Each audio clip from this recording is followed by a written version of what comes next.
You are now listening to Fighting for Your Life podcast. I am your host, Miguel Ramirez.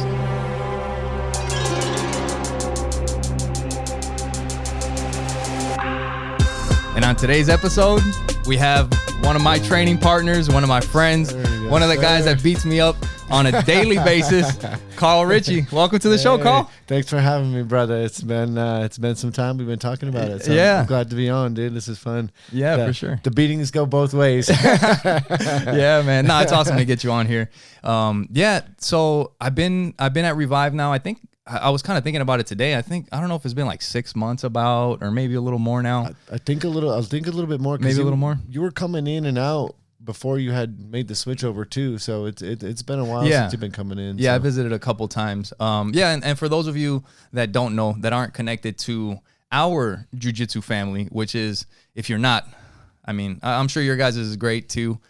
Yeah, ours is pretty special. You know what I mean? But so I started at Carlos Farias, and then one of his black belts, George Guerrero, he, from our last episode, go check that out. He got his black belt, started his own school. And then, Carl, you've been going there. And then eventually I ended up switching over to Revive, like we're saying, 6 months or more ago. And, we've been kind of training together ever since, beating each other up. Iron sharpening iron, baby. Let's go, getting you ready and getting myself ready. And I appreciate that, man. Yeah, man. All the hard rounds we get together. And it's been a beautiful thing. Like you said, our little community, our little jiu-jitsu family is kind of like a real special one. We have all of our little affiliates. I mean, and everybody else, they have their affiliates, but ours is kind of like, we're real special. We get to go see each other and drop in at each other's gyms, and we all get to beat each other up and have a good time. So it's real special. It's cool. Yeah, for sure. And we've had Rick Centron on here before too, and Eric Vogt from Rejuve Gen. So make sure you guys check those guys out. Patriot Martial Arts, Paris Stanford, the whole squad.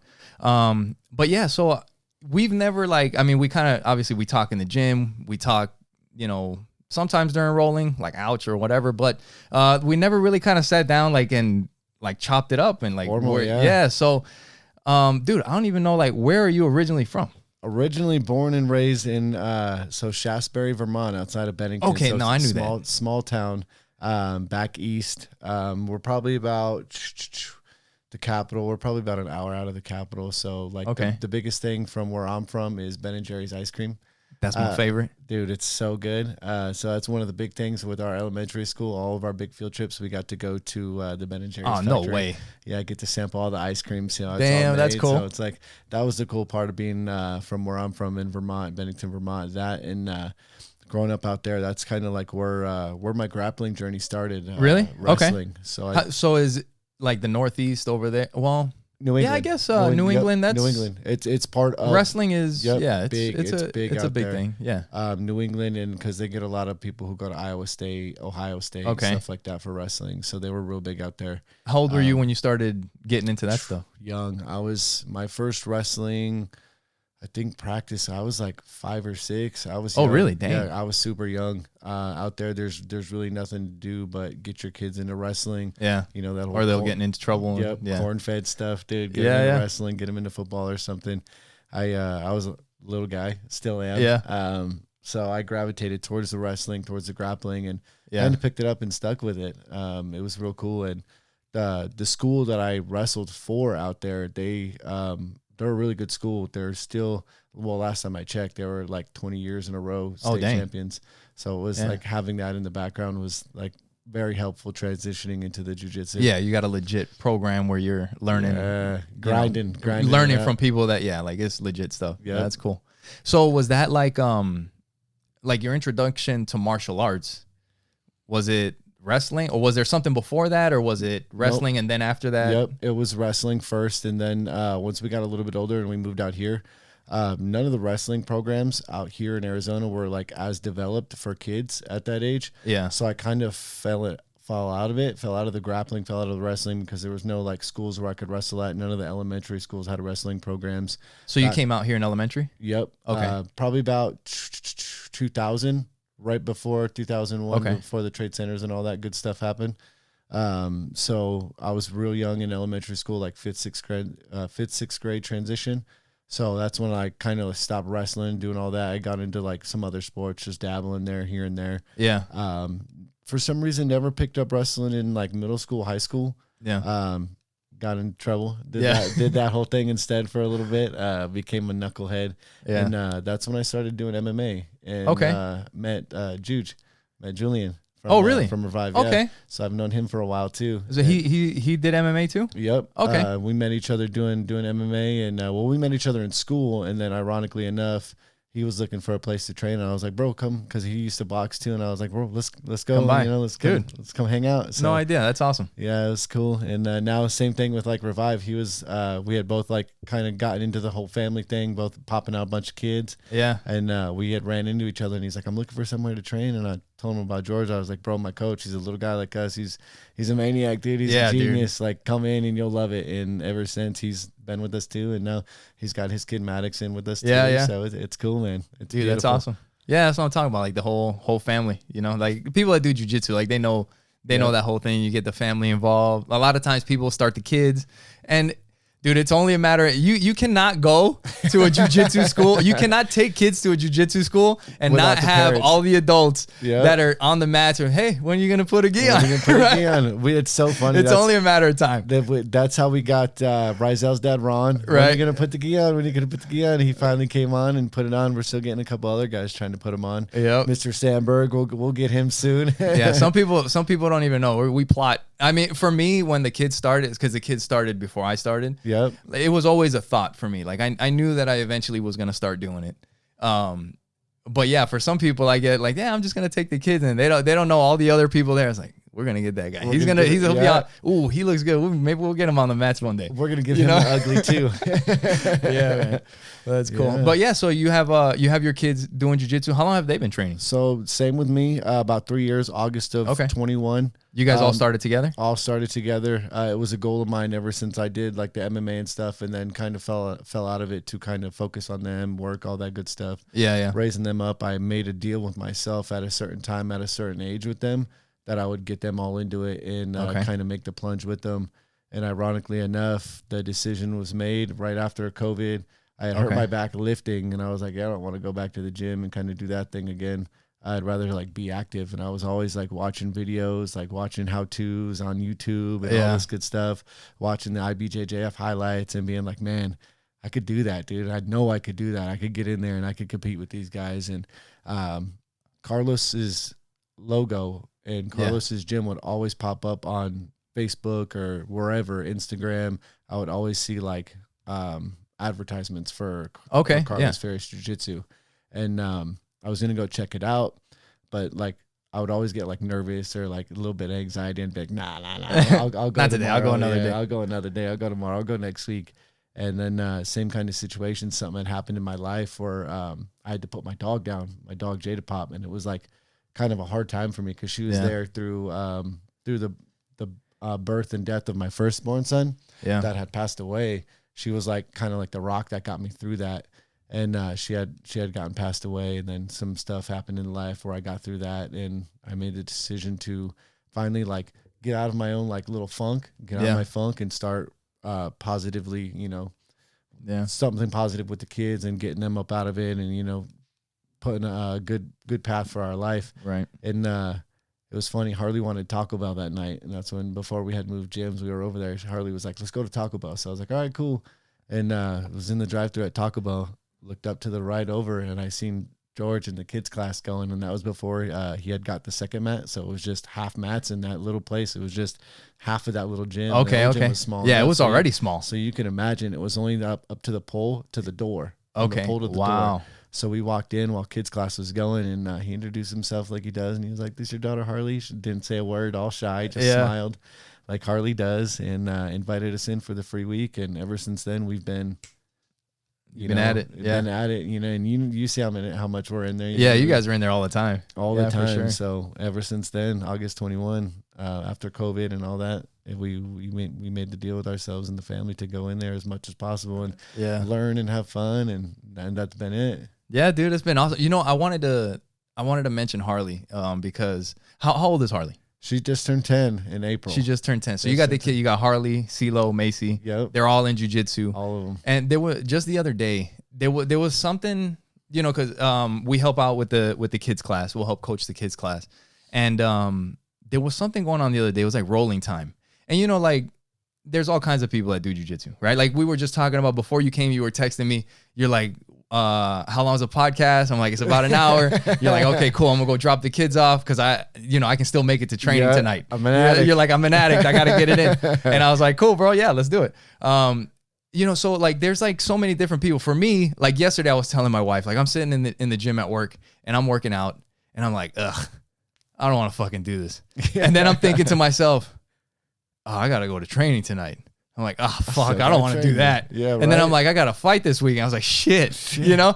But it's all these things that I know are good for me. Yes. And then at the end of the day, I fucking show up anyway. Like whether I'm giving it like at the end of the day, like yesterday I told my son when we left, I'm like, well, it's over now. Like we did it. You know, we went in, we got it done. We got it out of the way. You know, you feel so much better afterwards all the time.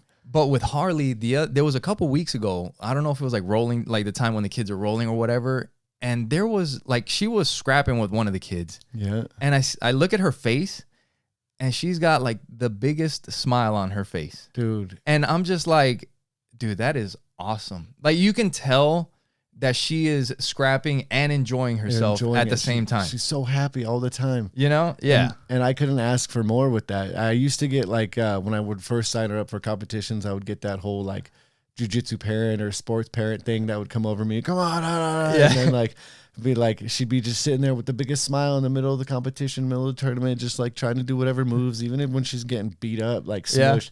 Biggest smile, and I'm she's like scooting out of the with a smile on her face. I'm like, get the smile off your face. And then like after a while, I really kind of clicked to me. I was like, no, that's what it's about right there. You know what I mean? When you're losing, you're having fun doing what you're doing. And I was like, you know what? Just keep going out there. Just keep that smile on your face, having fun. And then after that, she started winning, and now she kills it. And now she goes in there and she hangs. And even when she gets beat up or smushed or, you know, whatever, submitted, she's got the smile on her face. And I'm like, dude, keep that smile. Yeah, for sure. And I could learn from that, because I sometimes get in my own head, or like adults, you know what I mean? We're like, oh, you know what I mean? We have those hard weeks in training, or those hard months where we're like trying to focus on one thing and it might not be working, or we're trying to refine certain areas of our game, or somebody might come in and visit our gym and just completely kick our ass. And we're like, oh, dude, what the fuck, man? Yeah. You know, what the fuck?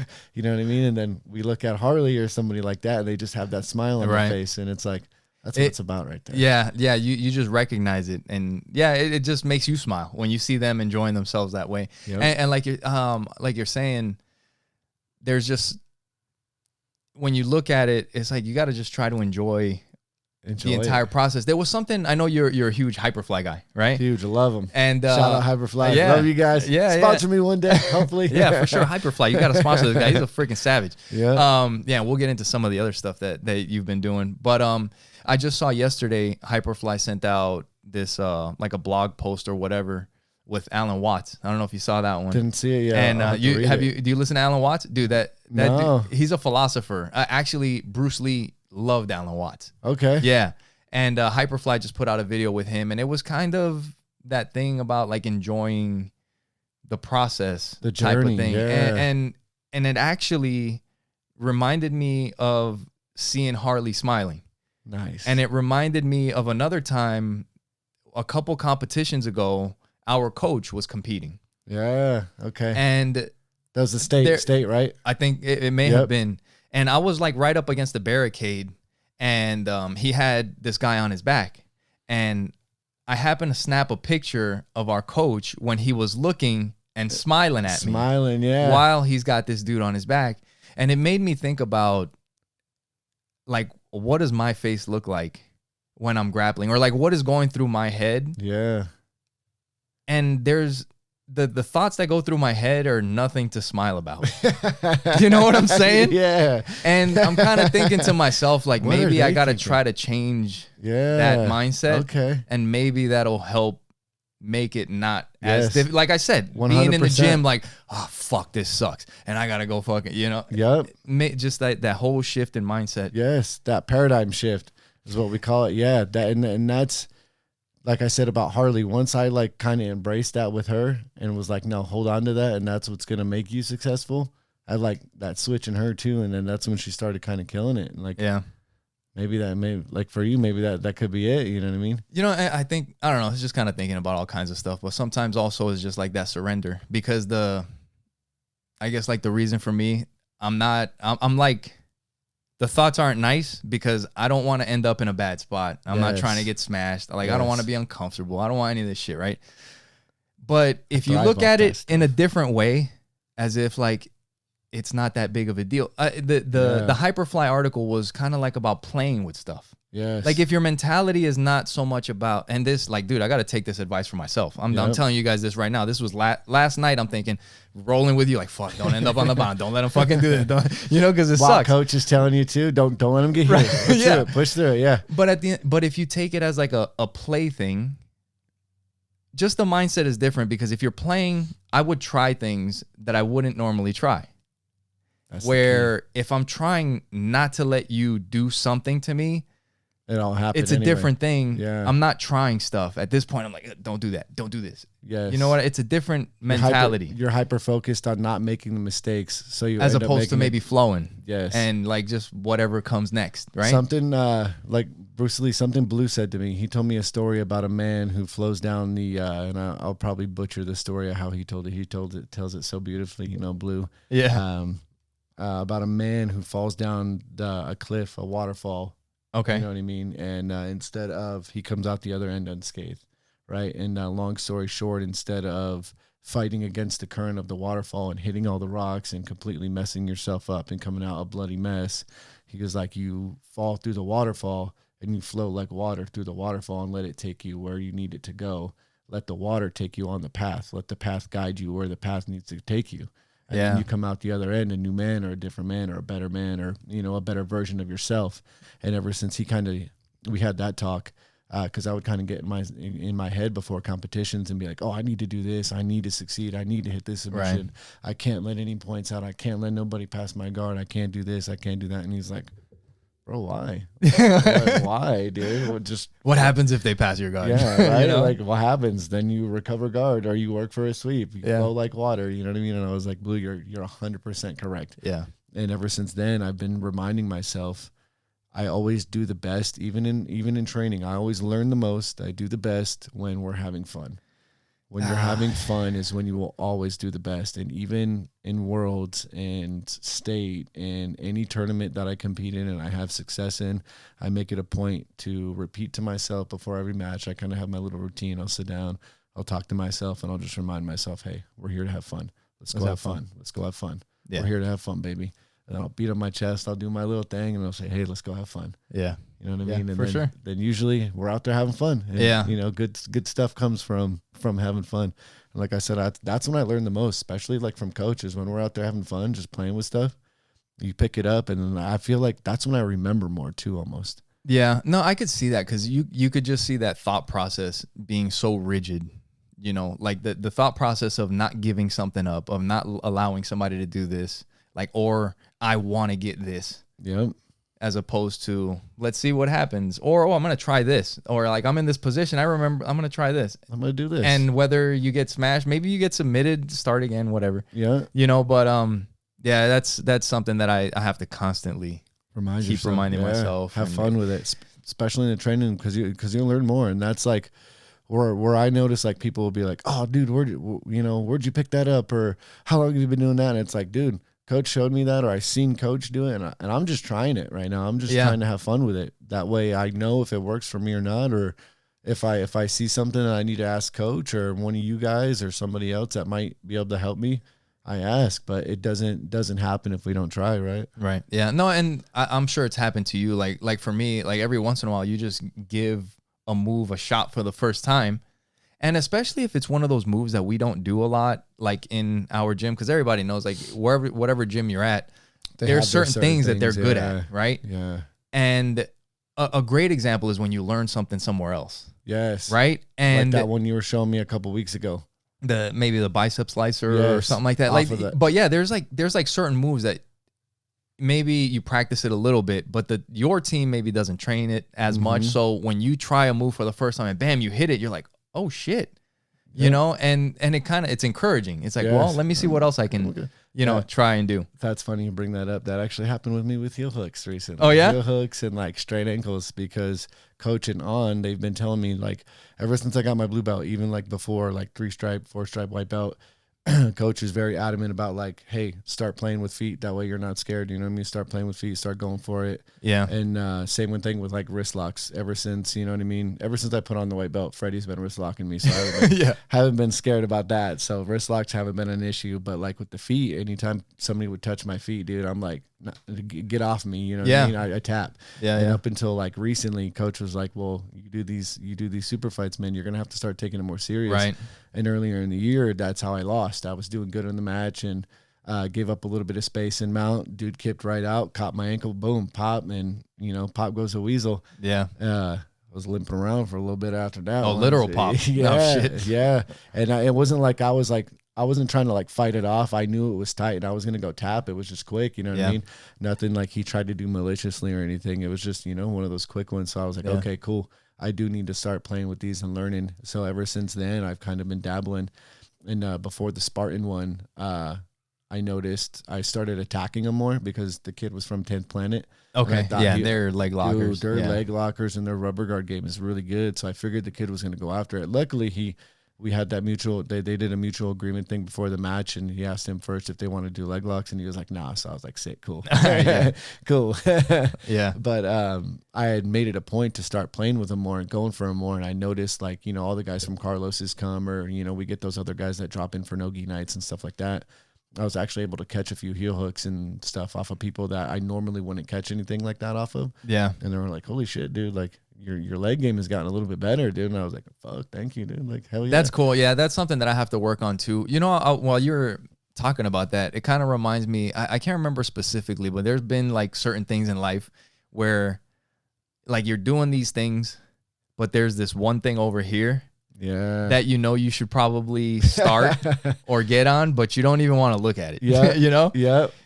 But there's so many times that it's like, you get started with, like, you finally get started with that thing, and then you're like, I wasn't that, like, I don't know why, because the longer you wait, it's like the worse you make it in your head, right? It's like foot locks, leg locks, like, I don't even want to do that shit, Right? That was me for the longest time. I don't even want to fucking, dude, I don't want to touch this dude's feet. I don't want to get around this shit's hard, but man. It's not even, like a thing of touching feet. It's like unfamiliar or that's what it was. Uncomfortable. It was like I don't know what to do. Yes, I don't know how to get into these entries. I don't know how to do that. I don't know where to cross. I can get on top and smash, but you know what I mean. Where to cross my legs? I don't know where to put your feet. I don't know where to come over this. I don't know how you're getting to my back from there. What the hell did you just do, bro? But it's kind of like when you like you were saying earlier, when you go to hit one of those moves for the first time, like when you just do it and it works, and you're like, oh shit. That's how that works. Maybe I gotta start trying to grab a hold of these ankles or something, For me, and I think it started too, I was tired of people getting under me through like single leg X and stuff like that. X guard, K guard, all that good stuff. Juan, who comes in. Yeah. Dude, that dude is so good with his leg entries, and Kevin as well, dude. They're so good, and we got to get them a heavyweight champ, dude. The high calorie grappling champ, man. I love that guy. They're so smooth with their leg entries. It feels like they just make you weightless. So I was like, okay, and like for me being a little guy, I need to figure out everything that's gonna play in my advantage, and using weight to my advantage or weightlessness is always going to like to play to my advantage. So I was like, okay, I need to figure this out. Started going into single leg X, getting them loaded up on your legs, breaking down the single leg X position, how to enter it properly, how to get a few different entries. And now I'm actually playing with like the elevations and where to go from there, and catching the foot up behind the head and trying to sweep. Yeah, you've been getting me with those. So I'm like little by little, like you said, I'm just starting to play with it. That way I can add that aspect of into the game, because I feel comfortable. Like we're George guys, and like we were saying earlier, everybody has their thing in their gyms, their style. Yeah. Like coming from George Revive, we're guard guys, dude, and you get in our guard, it's almost game over for you. Like we're so comfortable in guard, it's like it's crazy. So I wanted to like adapt to like my open guard game and my sweep game to be like coach, like he's comfortable anywhere he goes. Like you said, right. Somebody's on his back, he's calm, he's cool. He's chilling. He's chilling all day. You know what I mean? So I wanted to be like that. So if I'm in open guard, I know I have a plethora of sweeps. If I'm getting smashed, okay, cool. I can smile. I can weather the storm, and I can work on this sweep and get out of here. Or on top, okay, I got all this I could do. So it's just, you got options. Yep. Putting it together. Sure. Thank you, coach. yeah. Dude, so and you know, since we've met, since I've been training at Revive, you've been competing in all kinds of tournaments. I mean, you're always competing. I've competed in a couple, but yeah, you I know you've competed in World Masters a couple times, right? Yes, sir. Yeah. Twice. Okay. So as soon as I was able to be a blue belt, and that was like one of coach's things too. He's like, all right, it's time to go compete in World Masters. And I was like, I don't know if I'm ready. That was the first one in 23. I was like, I don't know if I'm ready. And he's like, I love coach, dude. I love his mentality. If you're not ready, what do you got to lose then? You know what I mean? What are you scared? What's there to lose? There's everything to gain. You know, you're fucking right. Let's go get it. You know what I mean? If you win, it's a surprise. If you lose, I mean, that's what's going to happen, right? Take the experience and learn from it. Yeah. So I was like, you know, you're 100% right. And he was like, well, and he's like, you compete out here as much as you can, you know what I mean? Pretty much every other month, as many as the AZ BJJLs are, and the Jiu Jitsu World Leagues, when they come out here, I try to do those. Any of the other little ones I'll try to hop in on. And he's like, you do well enough, man. And like, for me, my natural weight is 141. That's what I compete at Masters. But out here, sometimes there's not anybody in 41, so I'll go into 54 or I'll jump up into 68, you know what I mean, just to test myself. And that's because coach is like, you know, have confidence in yourself. Just go, what do you have to lose? You have nothing to lose and everything to gain. Just get out there and go after it. Right. Trust your jiu-jitsu. That's one of my favorite sayings from him, is just trust your jiu-jitsu. You know what I mean? So that's what we did, and that's what we did in 2023. My first, I'd gotten my blue belt in February. Worlds is in August, so you had a little time to kind of like grind it out, get ready, and I did, man. I put the pedal to the metal in 23. I don't think even this year, I could say I didn't train as hard this year. The few months leading up to Worlds, I definitely did, but the whole year as a whole, and which I need to get back to in 2025, is I'm going to get back to kind of like training that hard again, but like smarter. Yeah. I was 6-7 days a week. I would take, dude, it was insane. I would take one day off and I'd be right back at it. I was going to everybody's open mats, dude. I was everywhere. I was just training as hard as I could, like not taking any. Dude, Hyperfly has to hit you up, dude. Injured, it gotta hit you up. I had an arm injury. I trained through, neck injury. I just pushed it aside, toughed it out. You know what I mean? And that's what coach will say too. He's like, "You're too tough for your own good." Yeah. That's why I'm training a little bit smarter this year. I took a little bit more time off, healed some injuries, all that good stuff. But yeah, 23, we were able to go out there, first World Masters with coach. Paris was out there with me too. And I tell everybody too, having those two coach me in the corner was like being played by a video game, dude. I had the cheat code, and it was just like having those two like minds just like shouting, game planning and telling you what to do, telling me what to do, like live motions, like hearing it. And that's like one of the best things as a competitor is being coachable. I'll always tell everybody, if you're coachable, you have a good chance of success. Like listen to your coaches, listen to what they're telling you to do in the match, because they know what to do. They've been there, yeah. They've been there. They especially like people like George and Paris, right. You know what I mean? So having them coach me through the first Worlds, I was actually able to get third. Dude, that's awesome. 25. We had 25 guys. Same with 24. We had 25 guys in the bracket. I had 5 matches in 23. I had 4 matches this year because I was able to get a bye because I placed third in 23. So I was lucky enough to get a bye this year, a first round bye. Oh, okay. So it was that's cool. I had no idea either. I was just coming in there to go again. You got to buy. Let's go. And that's awesome. When I looked at the brackets there, I had that first round bye, and I asked coach, I was like, dude, why'd I get the bye? And he's like, because you got third last year, dude. And I was like, oh, I didn't know it worked like that. And he was like, yeah. He's like, welcome to the big leagues now. Dude, that's awesome. Yeah. And he's like, that's why he was like, because he was telling me to do some of the other big ones, like American Nationals, obviously Pans. Yeah. What's the other big one?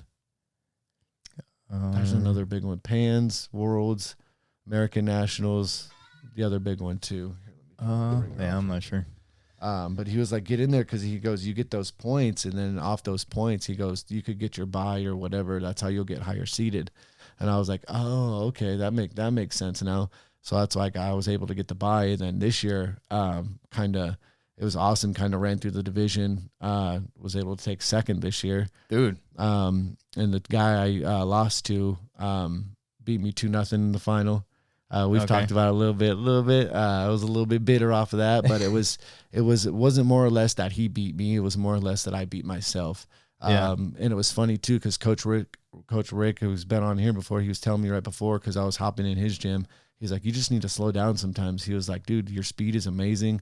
Your technique is amazing. But he's like, you get too excited. He's like, you know how Rick is. He's like, got to settle in a little bit. Yeah, he's like, you get too excited. And he goes, you go too fast, man. He's like, just slow down, grasshopper. He's like, you're good, dude. You're good. Just slow down. And I'm like, all right. And then funny enough, dude, the last match, we were, dude was kind of putting it on me. He was a little guy. He was short. I had him in my guard. We were working guard. I was working my butterfly game, working his sweep. He was recovering pretty good. But he made a mistake. Well, I made a mistake, and I kind of kipped out, gave him my back, which I'm kind of working on this mistake now, where I'll do an elbow escape and I'll kind of kip out my elbow. I'll chicken wing. We're working on that with the kids class. No chicken wings, right? Yeah. I chicken winged out my elbow, and he jumped for the head and arm. Yeah. And I was able to kip out, roll over to my knees, get to turtle, and he jumped for the back. And as soon as he jumped for the back, I was able to post up, grab the top of the gi, roll him over, and get into a position where I was able to underhook the head and grab the pants and get ready for that long step pass. And I was scooting out, getting ready for the long step pass, and I heard everybody going crazy because it was 0-0 at that point. I think it was tied 1-1 on advantages. Okay. So it was like the last 40 seconds of Worlds. Oh, damn. You know what I mean? And he, you know, and we're both kind of like there. We're both kind of getting a little bit tired. Gas tanks on both of us were good though, but it was at that point where we're like, all right, we're kind of like starting to force things because we need something to happen. Yeah, it's like you're less than a minute. Less than a minute, dude. And we obviously, you don't want it to go to an advantage decision. And I'm glad it didn't. I'm glad I lost the way I lost. I'd rather lose that way, clean, fair and square. Yeah. But yeah, I grabbed his arm, boom, threw him over, and I was about to backstep. But again, I got too excited. I went too fast. All I needed to do was settle in that 40 seconds, finish the back step, settle for my points. I would have won. But I got excited because I seen Mount, and I was like, ooh, I could jump Mount, take them out, take more points, and settle in a better looking position, whatever. I got too excited. So instead of finishing the pass, I just jumped to the side and then tried to go knee to the mat on Mount and try to like peel off and go to the mount that way. And as soon as I did it, I left way too much space, and he just rolled with me as I went to the mount. Rolled with me, swept me over, and got his two, and then just hunkered down for that last. Waited those. It was like 15 seconds left. I look up at the clock and I'm like, oh no, dude! Like, what'd you do? Yeah, I was like, oh no. You know what I mean? So big learning experience for me, and I immediately told Rick after too. I was like, all I needed to do was slow down, and he was like, dude, I told you. But same thing, having coach in Paris there, like through all my matches, like anytime I was in even like a little bit of like trouble, there was one match, I think it was my second match, the kid had me in a nice little omoplata. Yeah. He got me in an omoplata. He was able to almost sweep me over, and we were fighting out of it. And the only reason I was able to keep calm and kind of fight out of it was because Paris and coach were like, you're good. He doesn't have nothing. There's no points. There's no sweep yet. Keep your posture up, keep your back, get your back to the mat, because he had me and he swept me over. He had my arm, so I was able to get back almost over to a crucifix position, but I had his leg punched out, so he couldn't pull it over or throw it over this arm. And then I was able to, limp arm out. I heard Paris and coach, they were like, limp arm and turn back into him. So I limped arm, turned back into his guard, and was able to work out a guard from there, break his guard, pass his guard. Yeah. And then ended up racking up some points on him and winning that one that way. But through like the bad parts of the match too, it's so beneficial having two people with the knowledge like that, being able to like calmly coach you through your things. Yeah, like you said, it's kind of like a video game. Yeah, right? They're just yelling directions. Yeah, and that's what I felt like. I felt like, dude, boom, do this, put your arm here, grab here, go here, boom. Now, all right, cool, now do this, do that, boom, boom, and you're there. Yeah, and that only comes from like training, like consistent training. I mean, I competed last month, and there was a point where I heard coach yelling. He's like, do this. I'm like, do what? I don't know what to do. And so you got to keep training consistently, because if they're yelling something and you don't know what the hell that is, it's not going to work. Yeah, it's funny too, because you'll hear sometimes too, like coach will be like, the arm bar. What arm bar? Yeah, what? I'm trying, dude. I'm freaking trying. Oh man, it's funny. The coach is like so good at that too. There was a time back to the first Worlds in 2023. one of the submissions I caught, the kid was good. He ended up scoring a couple points on me through a sweep. Yeah. And I was listening to coach. I was trying to recover guard, and he was like, "No, triangle. Don't go to guard. Go triangle. Go triangle. Shoot your triangle." And I like looked over him, and he was like, "Shoot your triangle." So I shot up the triangle, boom, locked up the triangle, and ended up finishing the kid. Dude. And I looked at him right after. And I was like, "Dude, I love you. Awesome. I fucking love you, coach." You know what I mean? Cool. So it's like, you know what I mean? Like in those seconds, they really do know what they're talking about. Yeah. You know what I mean? Dude, that's awesome. They really do. Yeah. Dude, so you've competed in like some big tournaments. Like you say, you're talking about World Masters. Earlier you were also talking about the Spartan Invitational. Yep. And earlier you were saying like you did MMA when you were younger. Did you fight in MMA too? Or was it just training, practicing? Just little gym stuff. Like we would Sparring do in the like gym. sparring. I did a couple little stupid backyard stuff when I was street beefs type stuff. Yeah, street beef stuff. That's why I like that stuff, because I did some stuff like that. When Check we were those younger. guys out for sure. Yeah, street beefs is awesome, dude. Shout out you guys, dude. I love watching that stuff. Yeah, it's cool.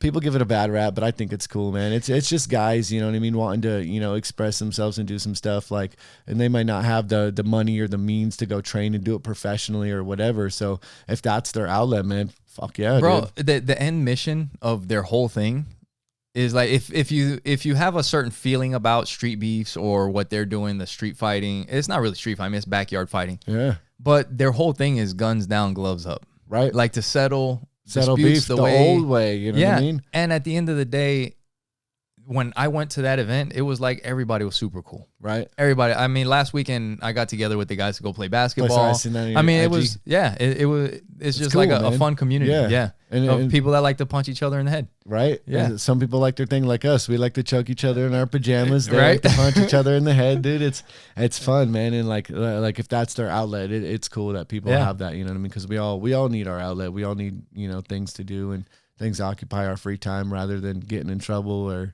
stuff like that. So and I think that, I mean, this type of stuff for sure, like, it's weird because it's kind of like the more you evolve, I guess, like the less we're supposed to fight. Yeah, right. But there's just something, I mean, if you think about before people could even talk, you're fighting. This one dude in this cave and that dude in that cave wanted this meat and they had to fight over it. Right. So like, dude, like that's, I mean, love and fighting, like goes hand in hand. From the origin, right? Right. Yeah. Yeah. Hand in hand for sure.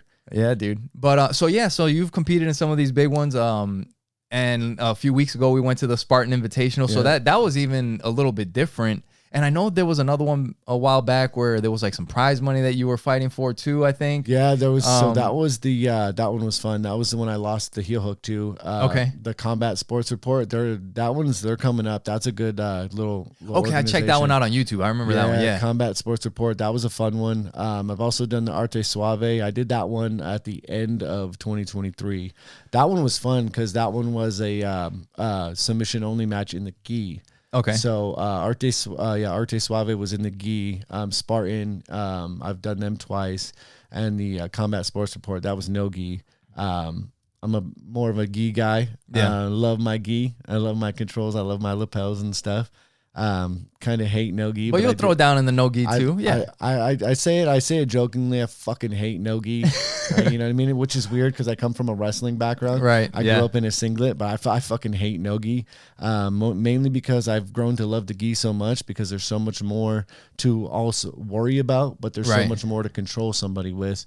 But it's like a love-hate. I do love no gi too because I believe it is, like Coach says, it's going to make me a better grappler at the end of the day. My scrambles will clean up. My submissions will clean up. My grips will clean up. Everything will clean up, and I'll be a better, well-rounded grappler if I clean up my no-gi game. Yeah, I've noticed for us, there's a lot of times where if you do no-gi stuff to our people or people that primarily train in the gi, it throws them off. Yeah, they freak out. Like if you hit somebody with a collar tie as opposed to grabbing their lapel, they almost don't know what to do. Right? Yeah, it's a different thing. And I do that every once in a while. Like I'll just grab, Boom, and it throws them off. What the hell? Yeah. And they're like, oh fuck, and you're like, oh yeah, I can do this. I can get it off. Yeah, it's cool. Or grabbing the wrist, and it's different, but it's cool. Different, it is, and I like the challenge of the no-gi because it's definitely a more faster pace. Yeah. And there's, like we were saying, there's less to grab onto, so you need to be more cognizant of where you're putting your limbs. which is again what happened to me in Spartan. Yeah. I fucking fucked up on one of my passes and posted my arm too wide. And the kid was just good with it, man. Good, quick, good reaction time. Quick with it. Yep, snatched it up, locked me in that triangle. Usually I can get out of those, but we know stuff happens. Sometimes I couldn't get out of that one. Good on that kid. Good on that guy. You know what I mean? And it was funny because I was joking with coach about it. You know Josh, little Josh in our gym, 16-year-old. As soon as that kid locked it up, I said to myself, and it was funny, I was joking with myself inside this kid's submission, dude, inside the middle of a match. I'm like, fucking Josh, dude. Fucking Josh, man. Like, I've been here every other day. You know what I mean? Every other. I was like, I should be able to get out of here, but that kid was good. Nice, strong leg. Locked it up. I wasn't able to get out. Dang. Yeah. No, so I wanted to ask you, you've competed in the local tournaments. You've competed in some of the bigger ones. And I wanted to ask you, like, what do you feel is, like, the difference between competing in the local ones and, like, the Spartan one and going to Vegas and competing in World Masters? But before you do that, I want to make sure that people know where to find you so that they can get a hold of you if anybody wants to follow your Instagram or anything. Nice. But yeah. Thank you. So IG, Poppy Wedo 89.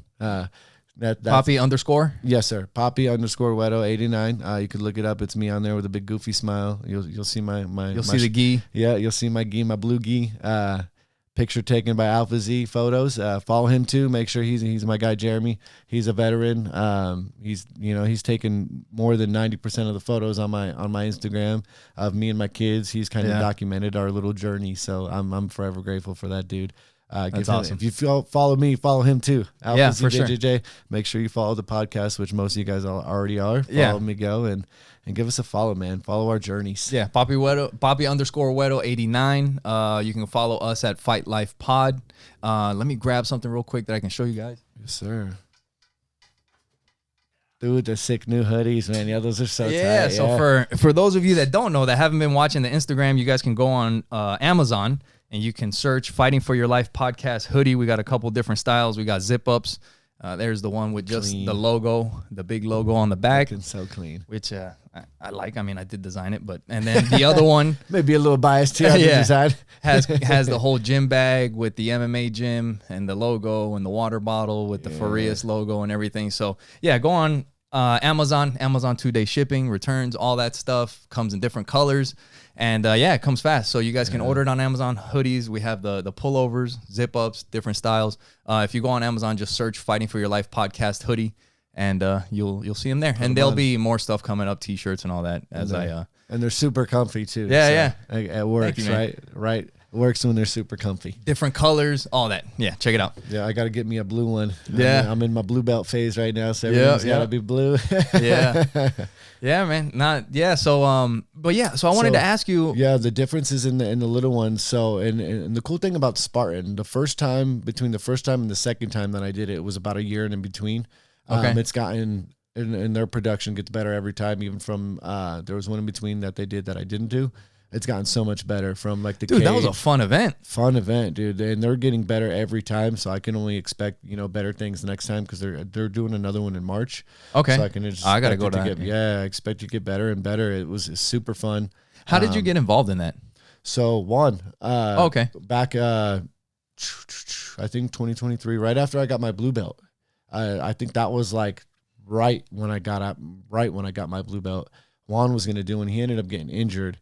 And he put me on and was like, "Hey, if you want to get in on this card, let me know." I was like, "Yeah, dude, throw me in, dude. I'll get in on some no-gi." You know what I mean? Dude, crazy. And just because I'm always looking to get better, or looking to challenge myself. That's the main thing. I always want to challenge myself. Like, granted, if I'm gonna lose or whatever, I don't care. I just want to challenge myself and know like I gave it my all. Granted, like whatever, I'm challenging myself. At the end of the day, whether I win or lose that match, I'm going to get better if I'm challenging myself. And the second I stop challenging myself is the second we stop growing, right? Yeah. So I was like, yeah, get me in it. So he got me on that one, and I kind of ran from there. Combat Sports Report and the Arte Suave one. Juan and I did the Arte Suave one together as well. Okay. So it's been a couple of them. On the Combat Sports Report one, I don't remember how I got into that one. I think I seen it on IG, and I was just like, "Yo, if you got a spot, get me in there." Yeah. And they were like, "Cool." Oh no, so that one was supposed to be a the combat sport, that was an interesting one. So I was supposed to have a super fight for that one. It was supposed to be against the kid from Jay Pages. He ended up getting injured, unfortunately.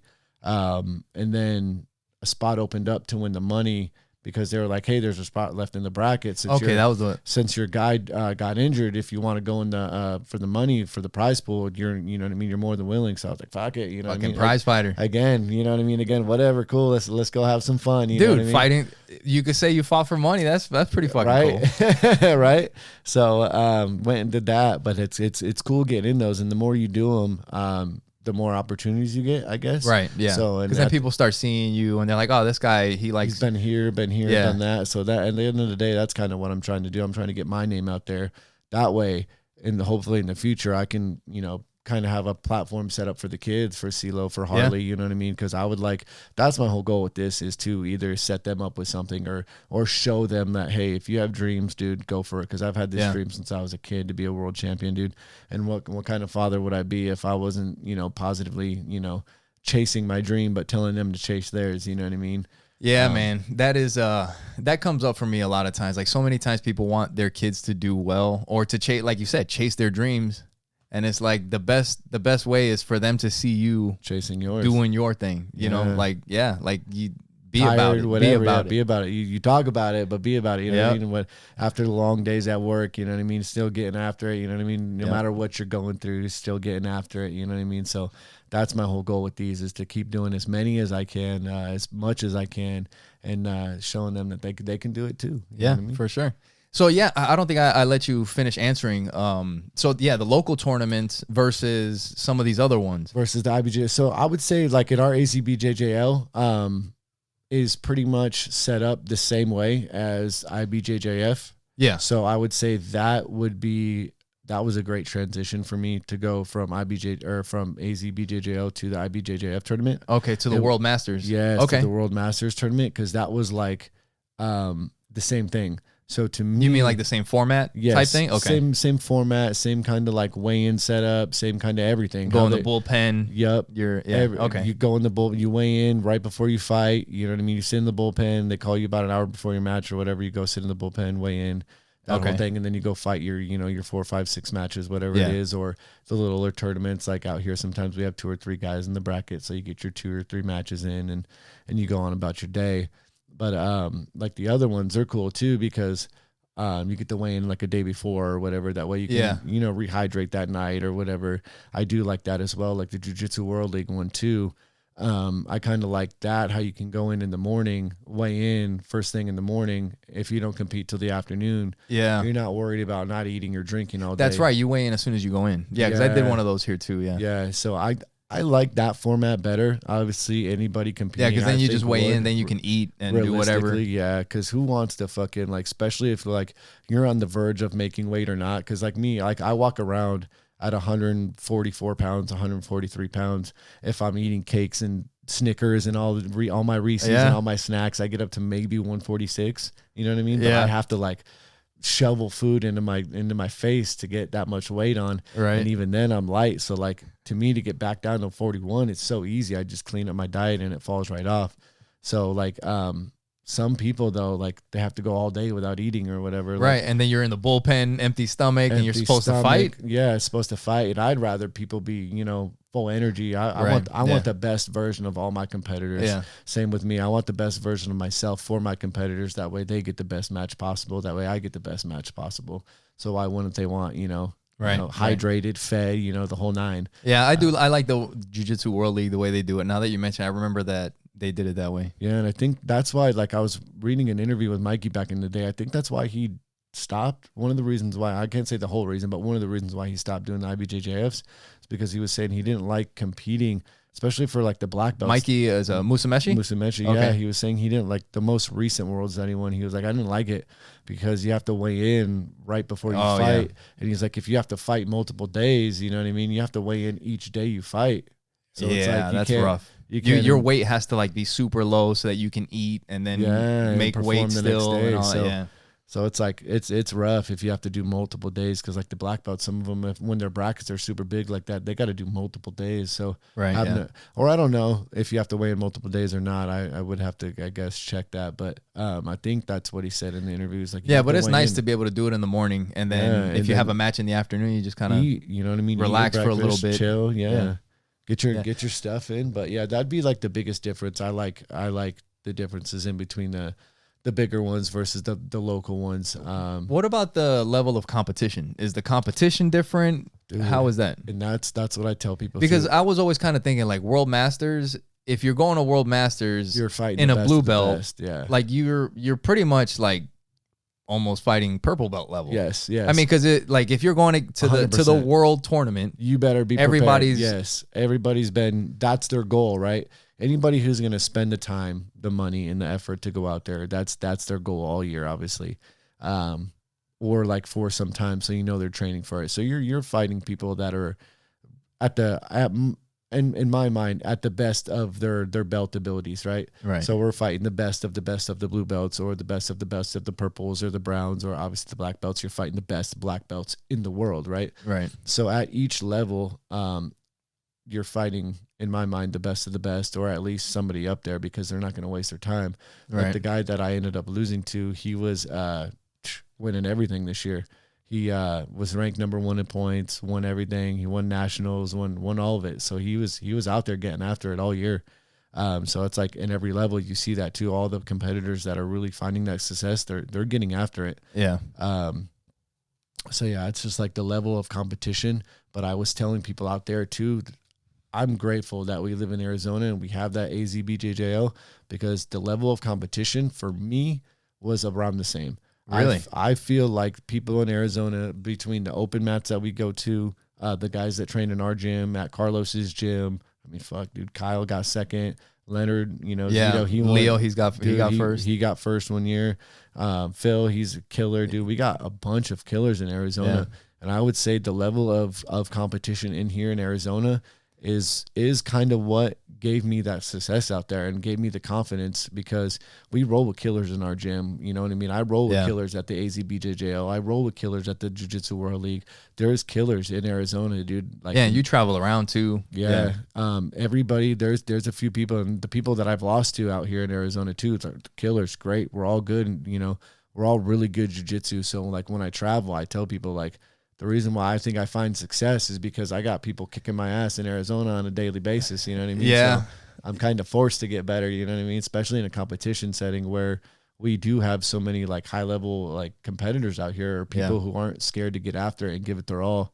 It makes you a better competitor. Yeah. When you listen to like jiu-jitsu and like the MMA scene, you do hear like Arizona is one of the places where there's, a lot of martial arts, jiu-jitsu, MMA training and all that. Big, and we got a lot of good schools out here. Yeah, for sure. And even earlier this week, we were kind of talking about at the school, just like sometimes when you're at your gym and you're fighting with your people that know all of your moves. Yeah.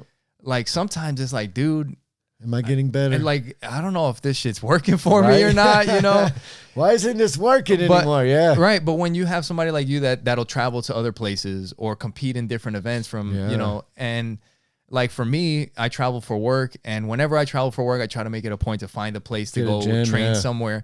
And it's cool because when you go to a gym where like me and you, we slap and bump, what's the first thing I'm doing? I'm grabbing the collars. I'm going to try and maybe hit a loop choke or a double collar, and then I'll move to something else or whatever. They have no clue. Yeah. They have no clue what your game is. So they don't know what's coming. You know what I'm saying?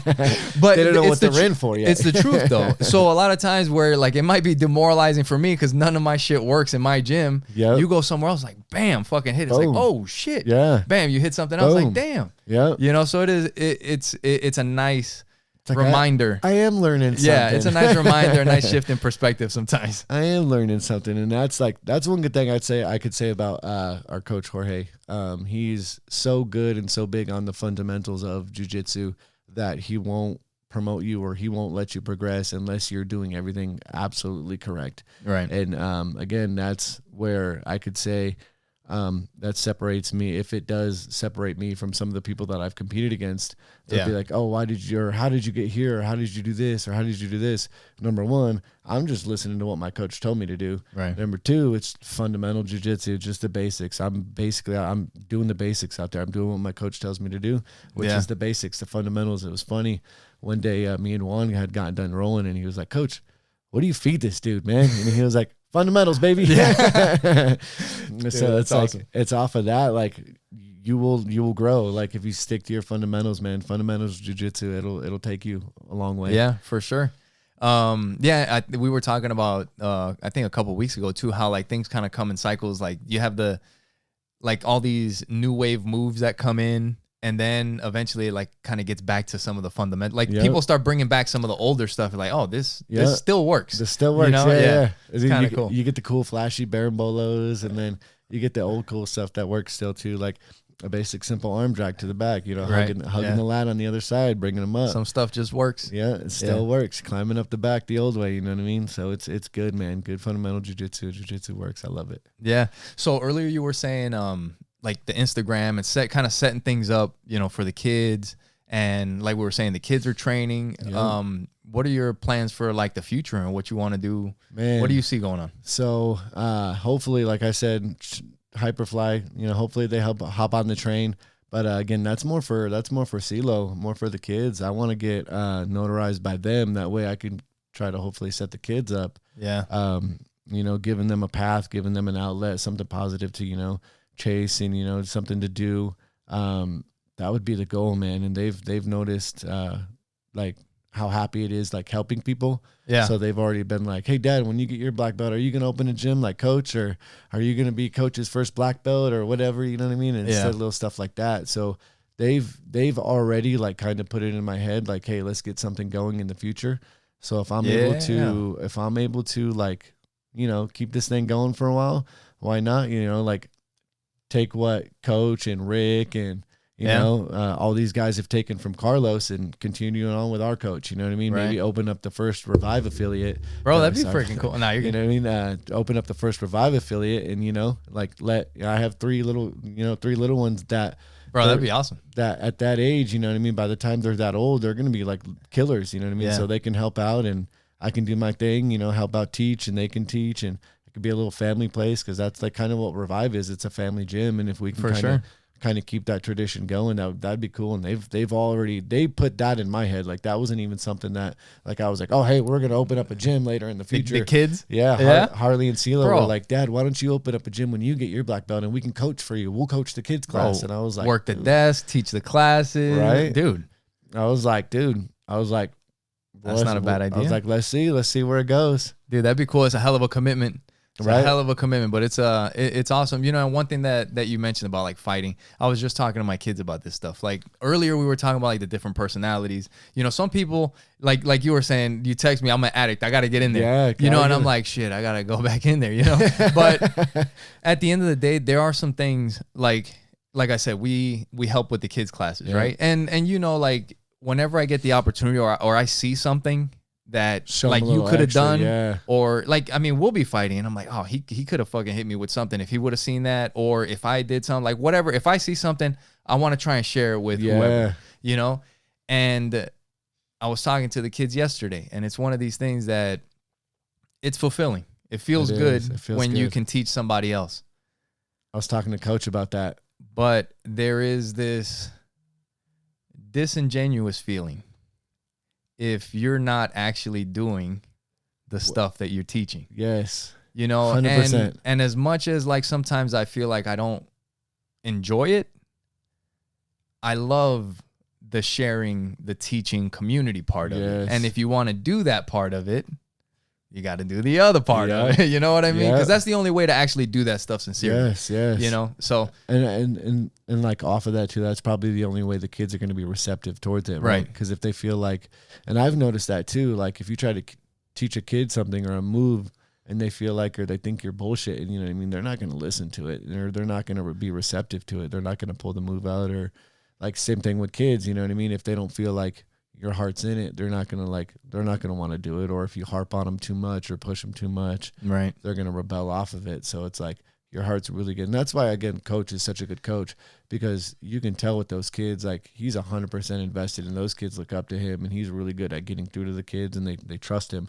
And like for him and for me, like, it was really fulfilling watching the kids with him, and like the little bits that they would like pick up with me or ask me, like certain, like Sophia, she would always come up to me and ask me like little tidbits to pick up her game, or hey, what can I do? Yeah, or what should I do? Yeah, what should I do here? What can I do here? What can I do here? And she's awesome, dude, because she'll roll with anybody. Yeah, she's a little killer too, dude. She's gonna be better than everybody, man. She's gonna be kicking all our asses just in a couple more years, man. The only reason we're kicking ass now is because we got the weight on her. Yeah, but her technique is so good, dude. Like, it's awesome. Like seeing, like, telling them something or teaching them something and seeing them start to pick it up and hit it. Yeah. So when coach said that to me, and he was like, dude, it's just fulfilling watching the kids do that. Like, and he's like, when they actually listen and pick it up, and he goes, when you see it click, he goes, that's what makes it better. And like once I started like dabbling in the teaching of the, like helping out here and there when Odd wasn't there or whatever. Yeah. But like once Blue and coach and everybody, they were like, take it serious, because they were like, everybody said, like, every black belt that I've rolled with, every professor, every coach that I've talked to, they said their game got better once they started coaching kids classes. Yeah. Once they started coaching kids classes and really breaking moves down is when their game elevated. And I've talked to coach a million times, and he said that's when his teammates started elevating, and that's when he can tell his game started elevating. So it's like, all right, cool. I'm going to start really paying attention to the way coach is teaching these moves, you know what I mean? Not the just details. Yes. Because a lot of times it's those details, the gross motor movements, the big parts. Yes. Like, those are important, but a lot of times it's the little tiny thing that's going to keep that move from working. Yep. And those little tiny things are those things that you pick up when you're actually fighting. Yes. You know, like a simple like Kimura sweep, like popping up to the arm. Boom. or just hitting the Kimura first. Yes. Because if you're trying to, a lot of times if you're trying to hit like Kimura sweep just right off the bat, it's not going to work, because they're going to push you down or push. But if you're grabbing that hand and you're reaching over and they feel like they're getting Kimura'd, and then you pop up and hit it, it works a lot more. But you only know that when you're trying to hit the Kimura and when you're putting stuff together and fighting. Yes. You know? Chaining. Yeah. But so what's the next tournament that you got? Next tournament with you, brother. Unfortunately. Dude. So that's a good talking point, right? So next one will be this Saturday, the 16th. We got the Veterans Breakthrough, which we're doing together. Check them out for sure. That's a good group of guys over there. They're from the Farias group. We've had Phil and Chris on here before. Yeah, from Veterans Breakthrough. Dude, they're so awesome, and they were trying to get me out there for a little bit, and I know you signed up for that. And I got I haven't served in the military, but both my dad and my grandfather did. I have a handful of friends who served. My good friend Jeremy, he served. You served, you know, and all my good friends served. So I'm very close with a lot of military people. The military means a lot to me. So, you know what I mean? I get out there, donate, and have a good time, and go have some fun, man. That's what it's about. And it's funny, too, that, like, I was like, oh, Miguel's doing it. I'll go out there and I'll compete with him. You know what I mean? They released the brackets yesterday. We're in the same bracket. First fight, me and Carl. It was like, dude, we fight all the time. All day. So now we get to go do it in front of people. Yeah. So that'll be fun. Yeah, it will be. It'll be cool. Yeah, and that's a good time. And that's part of it, being in the community of Arizona. You're going to either compete against some of your buddies or some of the same people sometimes at the same time. I've competed against a couple people more than once out here in Arizona. Always good matches, so it's always fun competing against people. And now it'll be like on Saturday, it's going to be so much fun for me and you to get out there and just let loose. Because for that too, it's like, I was talking to the kids. I was like, "Oh, dude, I gotta go against Miguel first." I was like, "I don't want to go out there and compete against Miguel." Because I was like, "I don't want to because you know what I mean. You have two mindsets. There's a competition mindset and a have fun mindset." And I was like, "Well, this one's for fun anyway." So I was like, "We're gonna go out there. Miguel are gonna have fun." Right. You know what I mean? 100%. You know. And earlier you were talking about having fun. And when I was thinking about that, and I was thinking about, like I was telling you, my mindset when we're fighting, and especially in a tournament, that's a different mindset. Yeah. You know, like in the gym, I'm not smiling because I don't want to get beat up. But in the tournament, it's a completely different mindset when you're fighting somebody that you don't know from a different school. Yeah. Because you know they're trying to kill you. Yeah, and you want to kill them too. Yeah. But dude, if I'm fighting you, that's a completely different thing.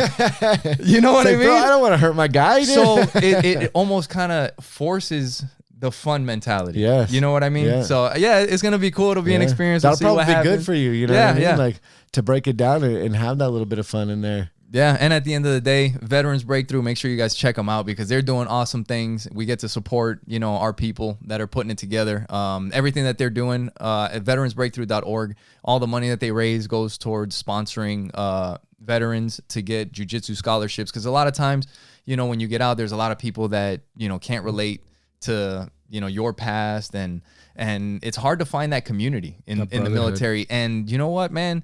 There is very few places where that it has that tight-knit community. Yes. And jiu-jitsu, at least, for adults, I don't know very many. I think jiu-jitsu may be. Yeah, I think it's like a family, man. It's the tightest community. It's a brotherhood. Right. And again, I didn't serve, but I could say it's probably like the closest thing that veterans and people get when they transition out. And that's from talking to a handful of them. You know what I mean? Like it's the closest thing they get from coming out. And coming from a guy, I don't have a lot of family. As you know, my mom passed away this year. It's one of the things I was kind of dealing with. And through all the tournaments too, kind of dealing with that while trying to stay tournament ready. That's pretty rough. But the thing that got me through that was the brotherhood of jiu-jitsu. Yeah. If I didn't have jiu-jitsu, I don't know where or what I'd have done this year without jiu-jitsu, because this has been a hard year for me outside the mats. With losing my mom, going through some personal struggles, a lot of personal struggles. Having jiu-jitsu was the brotherhood and the thing that kept me, kept my feet on the ground, man. Wow. I could see that. I could see how that kind of helps keep it together. When you have real big stuff happening like that, if you're secluded and keeping to yourself, man, that could be dangerous. That's where I think my biggest downfall is if I seclude to myself. That's where I'll get in my own head and shit just goes downhill from there. And men, obviously we don't deal with emotions, or we don't deal with our own traumas very well. And men like us who do combat sports, it's even worse for us. We don't talk about or do shit. Yeah. We go to class. That's how you get it out. We put the gloves on and hit the bag, or we hit each other. Or we put our gis on and we choke each other, and that's how we get it out. Yeah. So the day I found out that my mom died, I was at work. Got a text message from my brother's wife. Hey, your mom passed last night. Like that's how I figured out. And I was like, fuck, man. I had to wrap shit up at work. Went home and I was like, well, fuck, dude, what do I do? Put my gi on. Damn. Went straight to class, dude. Went straight to class. Helped George coach the kids class, and then and got it out in the adults class, and then went home, and then took a deep breath and started the process. You know what I mean? But it was if I didn't have jiu-jitsu to go through right then and there, I probably would have either picked up a bottle or picked up something, you know what I mean, and drowned it in that, which is never positive. And I'm not a drinker. I'm not, I don't do drugs. I don't do anything like that. I smoke weed, you know what I mean? But who doesn't nowadays? But you know what I mean? I don't drink. I don't go to the bar. I don't do none of that. I don't do any of that. So it was I could do one of two things right now. I could wallow. I could let this, dig a hole inside me, or I could, put the fucking do something positive. And I can go make her happy some way. So that's kind of what I chose to do and tried. It was crazy because it was the Wednesday right after the state tournament is when I found out. I found out that Wednesday, and around state time and around September, around that time is the anniversary of my first child passing away. So that whole transition through June, July, August, September, it's kind of rough for me. So when she passed away in June, July was there, my daughter's birthday, and then June, July, August comes up. Was when September is when my kid passed away. It's a rough month for me.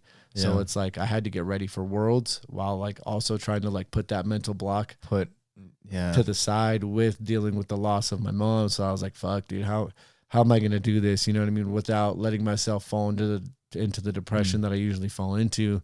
And the only thing that I could think of was well, what we're going to do, we're going to work. I have a saying, you've probably seen it on my Instagram before. Anytime I have a competition or whatever, it's like, it's time to work. We work, you know what I mean? Yeah. What are we going to do? We're going to work. We're going to work. We're going to work out of this. And anytime, like, it's cool that anytime I get into like a troubled position in training or anything, coach will be like, all right, hey, it's time to work. Okay. Let's I'm going to listen for that. Let's go. It's time to work. You know what I mean? You got to put that on a shirt. Yes. It's time to work. It's time to work, dude. Yeah. And so that's what I said to myself. It's time to go to work. And that's what I did. So that's kind of how I got through it. Man, you know, I was talking to my wife yesterday, and she was asking me about, I can't remember exactly what it was, but she's like very spiritual and meditation and all this stuff. And I was listening to this book, and it was talking about like the different, like that there's different ways that you can meditate. Yeah. You know, and for those people that may listen and think like your mom passes away, like how could you go train jiu-jitsu? The right after, right? I'm sure a lot of people understand exactly what you're talking about, right? I mean, for me, even sharing on here, you know, it may sound like I do enjoy jiu-jitsu. I love it. I know it's great for me. The growth, there's just something about it, right? Yes. But there's something about grappling that is almost exactly the same. Yes. There's something about it that is almost like a form of meditation. Mm-hmm. Surfing is a similar thing. That's why I want to learn to surf, because you're like, you're 100% in tune with what you're doing. You know what I mean? When I was in Florida, I lived in Florida for 2 years before I joined the military, and I lived right by the beach, and you would see people surfing. I was like, I'm going to try it.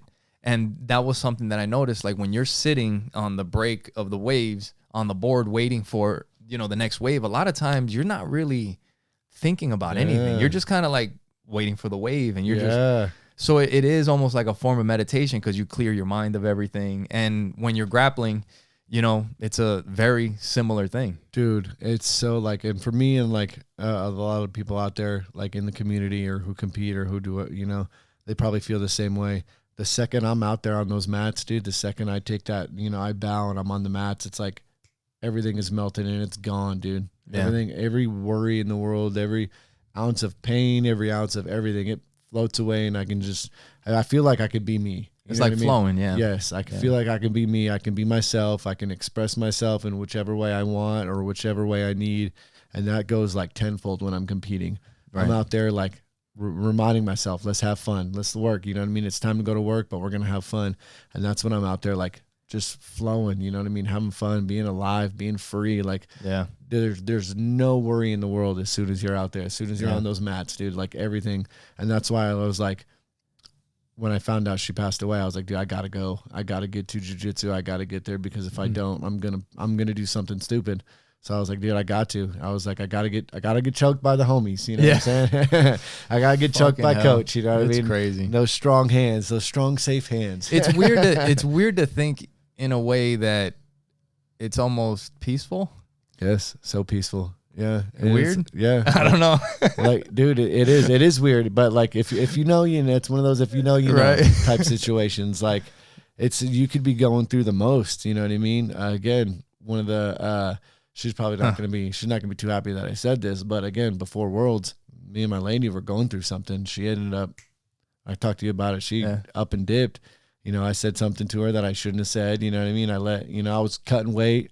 I was hangry. I was low on calories. I was low on water. Go watch those UFC weight cutting videos. You guys will understand. Dude, you know what I mean? So we had gotten into it over something, and I said something I shouldn't have said. And, you know, 3 days before Worlds, dude, she up and left. You know what I mean? She went to stay with her mom for a little bit because we needed some space. And again, what did I do? I was like, well, time to go to work. Yeah, you know, that's it. That's the same. Just time to go to work. Went to jiu-jitsu. You know, I gotta keep that shit in my head too now. Damn it, it's beautiful, man. Yeah, because it gets me through any tough time, and like she gets frustrated with me too, because she understands, but like she doesn't at the same time, because she's not in there, and that's not, you know, a knock on her or whatever. Everybody has their own thing, but she doesn't fully understand like how like at peace we are when we're on those mats, or like how at home we feel, what it does for you, what it does for you mentally. And I'm trying to like slowly, like she's starting to understand like what it does and like how much it helps me and the kids and like the guidance it's done. And like for my son CeeLo, he's getting straight A's in school now. Like, dude, that's awesome. Like he's like, jiu-jitsu has helped change his life, like all of our lives for the better, you know what I mean? And like, that's incredible. I tell her like, it's like, if I didn't have jiu-jitsu, I might be this deadbeat ass dude who went to work for, 10 hours a day and then came home and immediately cracked a beer in a bottle and sat on the fucking couch. And it's just day after day. After day. And how does our life get better doing that? Right. You know what I mean? It doesn't. It's a waste. You know what I mean? And granted, doing jiu-jitsu, like we're out there, we're doing something, you know what I mean? We're improving, we're building on the community, you know what I mean? Yeah. We're doing something, we're trying to at least, or we're putting positive back into these kids who can go take care of themselves or defend themselves, you know what I mean? Because a lot of again, like building confidence, a lot of these kids get bullied, you know what I mean? And if we can give them the confidence to stand up for themselves and the know how to defend themselves, that's putting something back in the world that wasn't there before us, you know what I mean? So, dude, that's awesome. Dude, we've been going at it for almost an hour and 15 minutes. Dang, you were talking about you got to get to training so that you can kick my ass on Saturday. I've been doing this podcast. It's been over a year now, and the name is Fighting for Your Life. And not once have I asked, because this was the plan, was to ask people. Yep. But I wanted to ask you, like, when you hear Fighting for Your Life, like, what does that make you think? Like, what does that mean to you? Man, fighting for your life, right? That's fighting for everything you love and care for, right? That's fighting for everything you love and care for, and fighting for your dreams, fighting for what you hold true to yourself. That's what it means to me, right? And then there's like a little, I got to get the little goofy thing in there too. It's fighting for your life is trying to get coach's little hands off of my neck, bro. You know what I mean? try not to get strangled. Dude, his back control is on another level. Yeah. But yeah, man, it's like fighting for what you feel is true to you and staying true to yourself. You know what I mean? You fight for it and fight for your life, what you hold true to yourself. Yeah. And whatever that is, you know what I mean? So it just, and whatever path that may take you on to, whether it's jiu-jitsu or something holistic or something different, whatever, comedy, whatever you want to do, whatever it is, fight for it. You know what I mean? And there's only one way to do that, and that's the work. That's it. What is it? Papi, time to get to work. Time to get to work. Yeah. What time is it? Time 6:18 now. It's time to get to work. To get to work. Make sure you guys follow Carl at Papi_Wedo 89. 89. Yep. 89 on Instagram. You guys can find the podcast at Fight Life Pod. Just search Fighting for Your Life podcast. Check out the hoodies on Amazon. We'll be competing this Saturday, supporting our friends at Veterans Breakthrough. And we'll be back out there in December 7th at AZBJJL. It is their what is it? It's not the Masters Cup anymore. What is it? The Winter Invitational. I think it's the Winter Invitational. Yeah, it used to be the Masters Cup for us old dudes. Yeah, something like that. They changed it. But and then the next podcast, I'll be having Samke from Street Beefs, the referee. Nice. So we'll be talking about his experience. He used to fight in Street Beefs and his experience refereeing. Dude, he's an awesome referee. Like explaining the rules, breaking up the fight when he needs to. So yeah, it'll be awesome to talk to him. But dude, thanks for coming on to the show. It was awesome having you. Dude, it's awesome. The kids were stoked. I know they're gonna be more excited to watch this almost than me. Yeah, they've been asking, "You gonna get my dad on the podcast?" I'm like, "Yep, I'm gonna get him." Ever since the one at the gym, they were like, "You're gonna go on that thing?" And I was like, "Yeah." And it's funny too, because anytime I'm listening to Rogan, or I was listening to Rogan before, I dropped him off, and they're like, "This is what you're gonna go do right now, huh?" Yep. Like this, and I was like, "Yep, hell yeah." I was like, one day he's gonna be up there like Rogan. I was like, "You're gonna see him up there, dude." Well, shit, one day you'll be on there. You got your first one out of the way. Yeah, right. On to the next. Call me up, Rogan. Time to work. Yes, sir. All right, brother. Thank you guys for listening. Make sure you guys go to our website, and we'll talk to you guys next time. Appreciate you.